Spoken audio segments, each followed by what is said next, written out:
also for the invitation to meet with you tonight and to dialogue with you about this extraordinary film. So I'm a museum anthropologist, which means two things.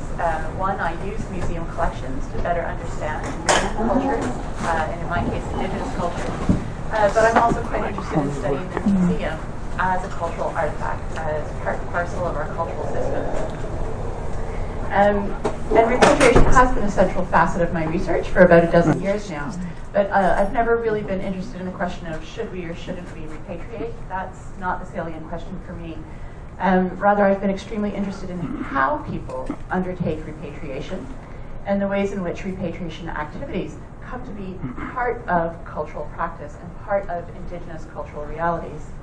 Since 2005, I've had the opportunity to think through these questions thanks to the Haida Repatriation Committee.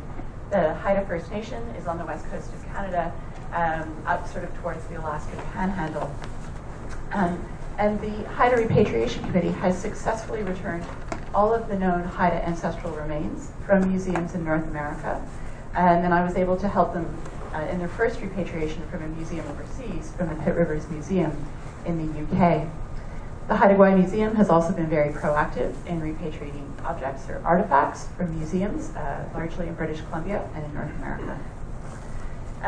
When I first went to do research with the Haida Repatriation Committee, I was quite convinced that land was the driving question here, that there is such an unsettled question of land in British Columbia that in returning your ancestors, you have a stake in that land, and it sort of confirms and affirms your relationship to land. That might be partially right, but what I learned actually is that ancestors drive most of the repatriation work on Haida Gwaii. They're very active ancestors in people's lives. They need to be cared for. And that there is a politics around repatriation for sure, but we also need to take seriously some of the other social and cultural dimensions that motivate people in these processes. So, those questions of whether or not a museum should repatriate, they often get distilled or reified down to a question of legal ownership or ethical behavior in the past. And I don't want to diminish the importance of those histories, but I'll encourage you to put that question aside just for tonight and to consider a different question upon which to think about repatriation. And that is the museum the best place for an object today? How does it help people, and who does it help when it remains within a museum? And conversely, if objects leave museums, how do they help?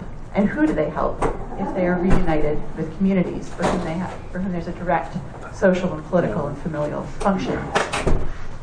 Marilyn Strathern has written about the idea of individuals, the fact that we are never a bounded individual able to identify ourselves in isolation, but that we are always defined by our relations in a very individual way. And the curator of ethnology at the Manitoba Museum has thought about this idea in terms of repatriation and contested objects. Often there's, when we get down to those legal questions, we distill a very rich object into a question of ownership, and we turn it into an object. We reify it, and we limit its relational capacities.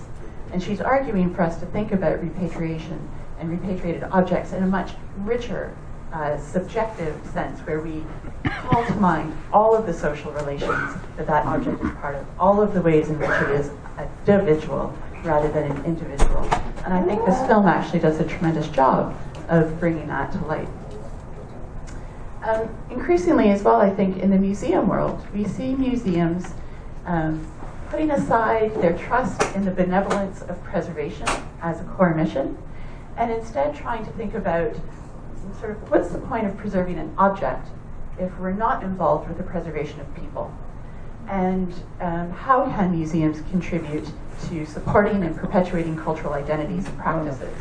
Now, of course, every time we talk about preservation, we get into some tricky territory. We run into the risk of confusing preservation with stasis, a sort of unchanging material state, and an authenticity that is really tied to a past form as opposed to an evolving form. So what I've learned from Haida colleagues, and what I've been so interested in terms of this film, is the degree to which preservation is not tied to sort of reified notions of the indigenous and the traditional. That instead we get to follow the Amis process of repatriation over many years through a series of conflicts and negotiations, a self-awareness of the pressures and responsibilities and opportunities of being Indigenous in today's world.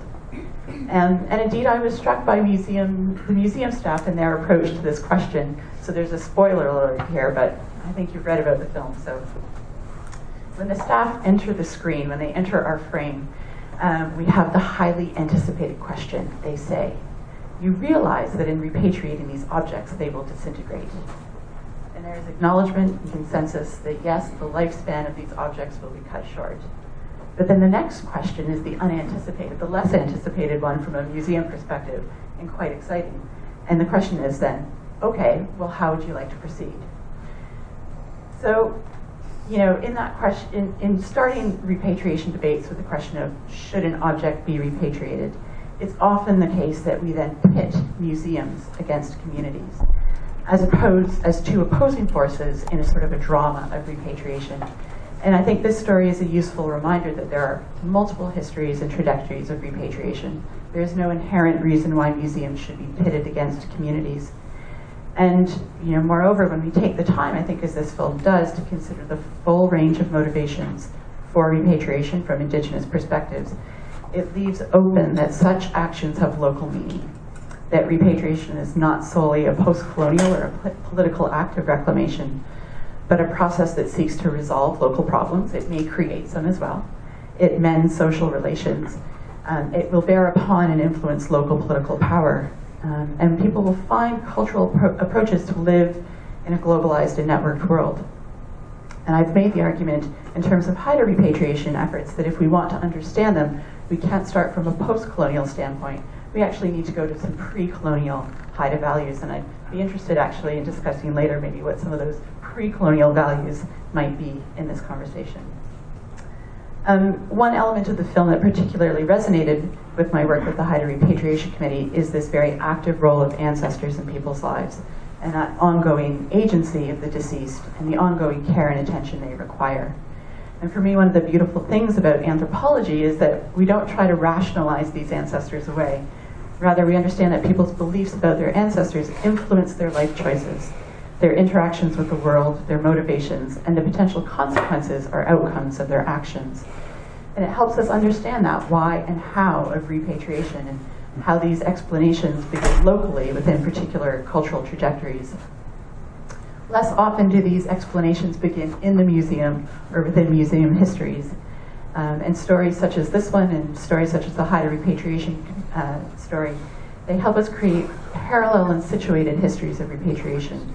And I think importantly, they avoid some of the violence of continuing to narrate histories from a point of view of Western institutions.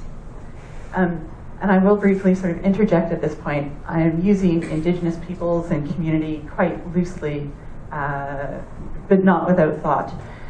These are often shorthands, and they can erase the heterogeneity and complexity of populations, and it's not my intention to do that here.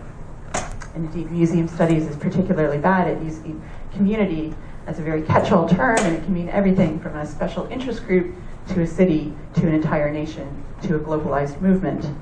Recently, we've been spending time with South African colleagues, and public historian and museologist Suraj Rasool. He offers a different way to think about communities and museums, and he proposes that there is never a public or a community out there, predefined and ready to receive the advances of a museum.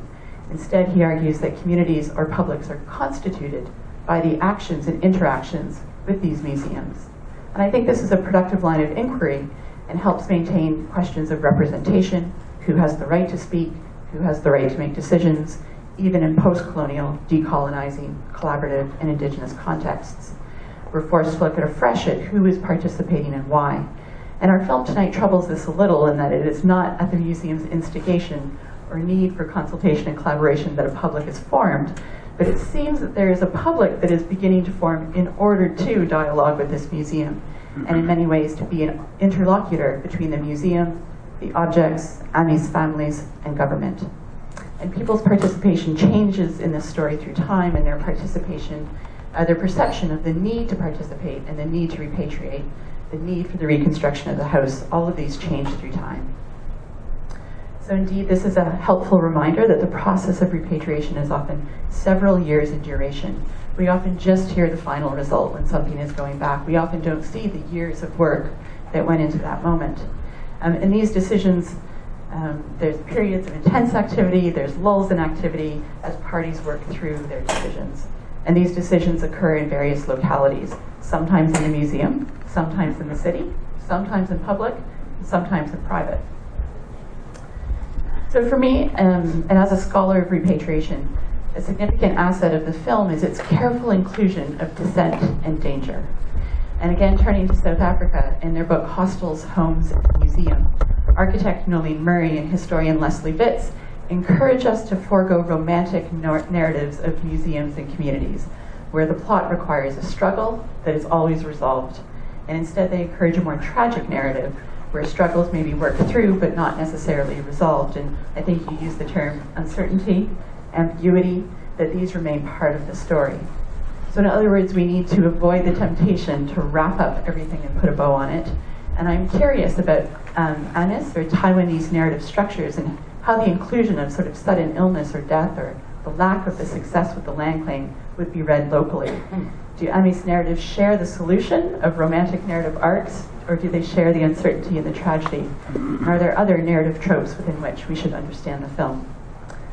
Just in closing, I'll say it's a real treat to learn about a museum outside of Euro-American spheres. This is definitely a film I think is important and to be integrated into teaching at the University of Toronto. And I'm looking forward to learning about it more with you in terms of how do we teach this case to our students. So thank you.